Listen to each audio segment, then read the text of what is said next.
Hi friends, బాల్యం ఆ అపురూపమైన కాలం ఏం నేర్పిందో చూద్దామా.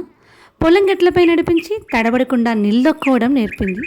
వాగు పక్కన నీటి చిలుములు తీయించి శోధించే తత్వాన్ని నేర్పింది. సీతాఫలాల కోసం చెట్లు చుట్టూ తిరిగి అన్వేషణ నేర్పింది. తుమ్మముళ్ళు పల్లేరుగాయల గుచ్చులతో జీవితం పూలపాన్పు కాదని నేర్పింది.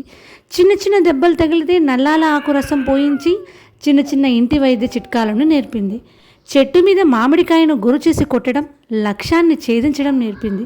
నిండు బిందెను నెత్తి మీద పెట్టి నీళ్లు మోయించి జీవితం అంటే బరువు కాదు బాధ్యత అని నేర్పింది.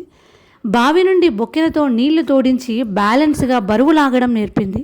ఇంటి ముంగిట అతిథి దేవతలు హరిదాసులు గంగిరెద్దులను రప్పించి ఉన్న దాంట్లో కొంత పంచమని గుణం నేర్పింది. విస్తరిలో అన్నం అంచులు దాటి కింద పడిపోకుండా తినే ఒద్దికను నేర్పింది. ఒక పిప్పర్మెంటును బట్ట వేసి ముక్కలుగా చేసి కాకి ఎంగిలి పేరుతో స్నేహితులతో పంచుకోవడం నేర్పింది. ముళ్ళు గుచ్చుకోకుండా ఒక్కొక్కటిగా రేకాయలను తెంపి ఓర్పును నేర్పింది. దారంతో విల్లును తీయించి వస్తు తయారీ నేర్పింది. అత్త, మామ, అన్న, వదిన, అమ్మమ్మ, నాయనమ్మ, తాతయ్య వరుసలతో ఊరంతా ఒక కుటుంబమనే ఆత్మీయత నేర్పింది. ధైర్యంగా బతికే పాఠాలను నేర్పిన బాల్యానికి జీవితాంతం రుణపడి ఉందాం. మళ్ళీ తిరిగి రాని బాల్య స్మృతులు ఎంతమందికి గుర్తొచ్చాయో ప్లీజ్ కామెంట్ చేయండి. ఈ కంటెంట్ మీకు నచ్చినట్లయితే సబ్స్క్రైబ్ మై ఛానల్.